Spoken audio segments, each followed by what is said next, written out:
guys, this is Kritika. Welcome back to my channel. We have Sud here, and we also have Zach. So today I'm going to be interviewing Zach with Sud, and basically we're going to ask him questions about his journey from the police force to an MBA. He's a classmate, and I just found out that he was in the police, so I thought of asking a few questions and sharing this with you guys. So I have my laptop here in front of me, and I have a few questions that we both will ask you, Zach, and we'll get this vlog started. So I'm just going to start off by asking a quick introduction from you so we can get us started. All right, yeah, I'm Zach. I'm an MBA student now with these two. I spent 7.5 years in law enforcement. I worked for a couple different law enforcement agencies here in Metro Atlanta. I also did 7.5 years in the Army Reserve. I got out in 2017, and here we are. Wow. Oh, sounds good. Well, let me start this off. Can you tell us about a day in the life of being a cop? Sure, yeah. So my shift usually at the agency I ended with was 2 p.m. to midnight. Okay. So I would show up about 1:30. We'd have roll call, talk about anything that had been happening in the community, anything that we needed to know, safety issues, and then we would get our beat assignments. It was usually a predetermined thing. We'd have the same one, then we'd go out, start answering calls for the day. I mean, anything you can imagine is the kind of calls that I went to. Right around 10:30 is when we would come in. We'd turn in our tickets. We'd make sure our reports were done. Mm-hmm. That was it. Home for the day. So you would work till midnight, almost. Midnight-ish. Yeah. Yeah, close to it. Okay. Some nights, leave a little early, but. Okay. All right. So what are some of the scariest things you have to deal with? Because I know in the police force, some people think it's scary, and there's a lot of risky things you guys go into. Yeah, I mean, that's a good question. So I think fear of the unknown really is just the biggest thing that was scary. And quite frankly, the fear of death. You see police officers get killed all over the nation, different sorts of things, gunfire, ambushes, and that takes a toll. It really does. And going to work, especially in the area that I worked, which was super violent, that was a very real fear every day, was just not coming home. Right. Well, on the lighter side of things, did you have any funny stories or interesting stories from your experiences? I could pick from 1,000. Yeah. And you showed me a couple. One of my favorite stories was it's probably my second week as a police officer. I'm just super new to the force, thinking I'm just about to solve the world's problems and fight all the crime. And we get a call of a panhandler outside of CVS. Okay. So we get there, and this guy was real weird. He was homeless. And when we would encounter somebody, we'd get their name and date of birth, and we'd check them through a national database to see if they had warrants or if they would come back and show a picture. So I go to check him, nothing, couldn't find him for 10 minutes. So I detained him because I thought he was giving me a fake name. Yeah. And so at that point, before we set him in the car, we'll pat them down, make sure there's no weapons on him. So I started patting him down, and this guy was wearing a poncho. He had a big pocket on the front. Okay. And so I touch it, and I could feel something kind of weird and squishy. What is this? And he goes, it's just something I'm holding on to. I was like, okay, what does that mean? Just holding on to it. All right, can I take it out? He's like, yeah, you can. So I unzipper the pocket, and I start taking it out, and it's white paper with some brown coming out. And in my mind, I'm a rookie, oh my God, big heroin bust. This guy's got all the heroin. And then this overwhelming odor hits me. It was not heroin. He had bundles of feces wrapped up Oh my in God. all of his pockets. I'm just oh my God, why am I caught? What have I done with my life? Is this what I'm going to be doing? That's Yeah. great. Yeah, that was an interesting one. Yeah. Okay, chat. That's So so your audience didn't know what you think about that. It was an interesting day. Kind of my first exposure to this is going to be a weird job. Yeah. You're never going to forget this. Oh, I'll never forget it. No. Oh my God, that kind of sounds a little weird to start off with, though. The situation, it was very weird. it's weird. Yeah. All right, next question. Was there any assistance provided to you by the government? Because I know it's pension based, so are you qualified for that? So I had a pension when I first started, Okay. and then I left the agency and came back, and I didn't really have a pension. Okay. However, I did get some assistance from the agency that I worked for, Dunwoody, Okay. because I finished my undergrad while I was working. Okay. So they paid for a certain amount of my school. Like, Okay. as long as I kept, grades that were at a, certain level, Right. they would pay me, I don't even remember, X amount of dollars Okay. per semester. So, that was great. And there is a retirement plan Okay. that I got to take with me when I left, but not really a traditional pension. Based on your grades. No, two separate things. Two Okay. separate things, Okay. Two separate things. Yeah. Okay. And you have the GI Bill as well because you were in the Army, right? I used the GI Bill when I was in undergrad, so Okay. Okay. it's gone now. Sure, Paying for yeah. school out of pocket. Well, thinking about school and your life now, like he has a fiance, and he's gonna be married soon. So I was wondering about what does your fiance think about all this? How is she coping with everything from being a cop and now the switch to an MBA? Yeah. I mean, she loves it. I'm not a cop anymore, Right. right? So she's super happy about it. But it has been a really tough transition, and I still really miss that life. So she gets to hear all of the moaning about how I miss being a cop and how the MBA program is so hard. Yeah. But it is hard. Yeah, it is. Hard, yeah. But Worth it. yeah, no, I mean, she's super happy Yeah. that I've transitioned out of that life and am on the up and up. Yeah, no, it's definitely, I can understand why she thinks that. Yeah. Because it's dangerous. And it's tough on spouses and Yeah. girlfriends, friends, Yeah. everybody. No matter how you look at it, you turn on the news and you see a police yeah. officer gets hurt or killed. Oh, yeah. You're great. Yeah. That could happen. That's So, just true. Always worried, right? yeah. Sometimes, That's that's a lot of pressure. for sure. Yeah. Okay, so now, MBA is hard. Working hours are crazy. But what were your working hours like when you were in the police? Did you get holidays off or no? Yeah, how was that? absolutely not. No. I worked a lot of holidays. Yeah. Especially when I was newer, I worked a lot of holidays. Okay. But the last unit that I was on in DeKalb County was called the Neighborhood Enforcement Team, and we were specifically utilized to target the super high crime areas.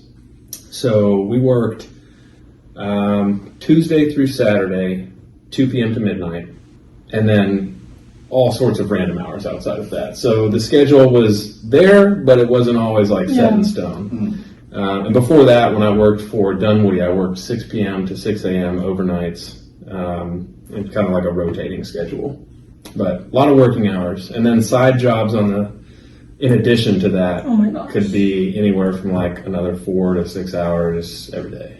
Next question I have for you. Let's talk slowly pivot to the MBA. But before that, your profession. Why did you choose to become a police officer, right? And then we can talk about your motivations to why an MBA. So can you talk through that? Yeah, so when I was really young, I think I was in kindergarten, a police officer came to, this is such a quintessential story, right? It literally was career. Oh my God. I know. It's so typical, right? Oh my So gosh. he came, he parked his car in front, turned his lights on, and we all got to sit in the car and hit the siren. I was like, this is the coolest thing I've ever done. I'm going to do this one day. Okay. And sure enough, I did. But going up through high school and early college, participated in some intern kind of programs with law enforcement. I got hooked. I thought it was super cool. But it was just time to go. It was time to go. A lot of reasons, but this path, the MBA path, just seemed like the best way for me to pivot from one career into something completely different. Yeah. Learn about business principles, make a lot of good connections, and just totally shift my focus. Yeah. What are you pursuing? What do you want to do at the MBA? Good question. Something to do with marketing or real estate. Okay. Interesting. Police officer Yeah. in marketing. Wow. Yeah. Would you recommend the police force to people? Now, maybe not as much. Okay. I had an amazing experience. Sure. I wouldn't trade that time for anything. That was some of the most stressful years of my life, but also, it was amazing. I had so Yeah. much fun. I would go back right now. You would? You I go would, home? but like not in the times we're in. Okay. Okay. If things were different, I probably wouldn't be here. But Really? it So was no a good regrets. thing. Like No regrets. you Absolutely you were not. happy where you were. Yeah, Okay. super happy. Okay. Awesome. So what made you want to pursue an MBA and why did you choose Scheller? It's kind of a weird story. So I had never really considered graduate school. Like when I finished my undergrad, I was done. That was it. I was never going back. No more exams. No more, And ever. look at us now. Yeah, here we are, strangely enough. I had a friend who went to Scheller, and we got to talking on multiple occasions, and he was like, look, if you ever want to get out of policing, this is a really great way for you to pivot. So a time sort of came when I felt like it was time to move on from law enforcement, and he and I talked a lot about it. This is the only place that I applied, and I got in. Oh, yeah.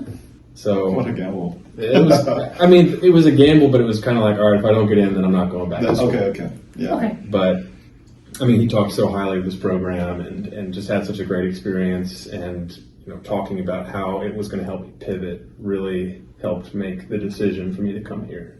Okay. Great. Right. So Okay. next thing, and this is important. Okay. Biggest challenge so far in the program. It's just been a really tough transition. I mean, going from the life that I was in and the career field that I was in to like completely pressing the brakes and going back to school, especially learning things that I haven't used for like a decade. It's been really tough to transition back into that. Going back to school, especially full time, and turning that, like the learning side of things back on so hard and heavy so quickly, especially with how many classes we're taking. It's been overwhelming. Oh, yeah. So what do you hope to gain out of this MBA? Like, you want to join a company, startup? Like, what's your goal? I mean, it could go like a couple different directions. So my fiance and I started a home flipping business, Peachy Properties. Okay. And we love it. I never thought that I'd have a passion for real estate, and I just love everything about real estate. So there's that path of like just taking all of this knowledge, especially doing like a real estate and marketing focus, and just moving into my business. Or on the other end of the spectrum, going to work for a company. There's a couple companies that I really like that I'm kind of targeting that incorporate the marketing aspect. But I haven't made a decision yet. I don't know. Okay. We'll see. Okay. It's still very new. It's so exciting though, like the dynamics that we have here. So we have a master officer that wants to get an MBA and then also flip houses on the side. It's a lot, and getting married in a month. Yeah. I'm sure you're stressed for a reason. So, and it's not a lot of Scheller stuff. Okay, guys, so we have a very heavy loaded last question. And this is, I guess, a little opinion based and a little biased. So we'll let Zach answer it. Yeah. But did you want to ask? And it's only, I would love to ask this question. Okay. And it's something that everyone has an opinion on, but it means a lot more coming from the other side of the fence, let's say. Yes. Actually, you should ask this question. Okay, I'll ask this question. What's your stance on allegations of police brutality? What do you view as a solution to individuals that think the police are biased and discriminatory against some races? All right, I'm going to try to unpack it in like a brief sense. Okay. So everyone has biases. Yeah. Like no matter what, whether you want to admit it or not, you have biases. There are bad cops, just like there are bad teachers, bad trashmen. Like unfortunately, any profession you're going to have like the bad apples. For the most part, and like all the people that I know are in law enforcement for the right reasons, doing the right thing all the time. As far as like brutality is concerned, I think there's an educational aspect to how do I say this right? The public sometimes doesn't understand law enforcement because it's one of those fields that like you just don't really get exposure to. Nobody, unless you have someone that you know who's a cop, have family who's a cop, you may not know what I do on a daily basis.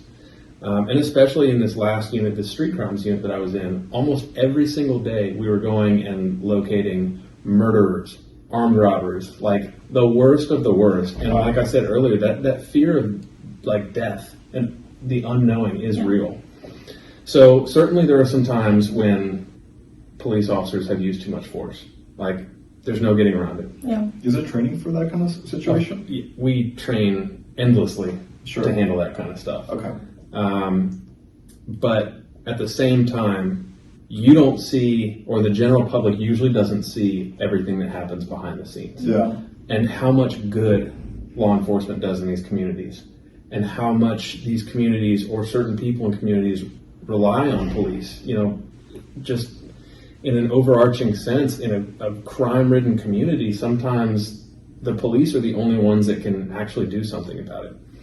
So, I mean, this is something we could talk about for 45 minutes, Yeah. but you know, the truth of it is there's a lot of good cops out there doing the right thing and making a difference. And unfortunately, the media has chosen to show these very brief instances of sometimes things that are horrible, and they blast them on the news, Yeah. and the perception is that all cops are like that. And that's a big part of why I got out of law enforcement, was it just got to be too much. So Interesting. I hope I answered that question at least okay. No, It that was- makes sense. Yeah. I have no words. I feel like the media also kind of wants to have that drama. So they Oh, choose the yes, negative right. aspect of it. Yeah. Like they don't see like the hard work or like the training or whatever besides the negative Yeah. aspects. Thank Cool. you. Great. And thank you to you for helping me. For helping moderate. Thank you so Yes. much. Thank you. Yeah. Thanks to everybody for joining us. Thank you guys. Please like, subscribe, comment, so we can have more of these and what you're looking for as well. Yeah. Thank you guys. Don't forget to share, and also don't forget to hit the bell notification for future updates. And I'll see you guys later. Okay. Bye. Bye. Peace.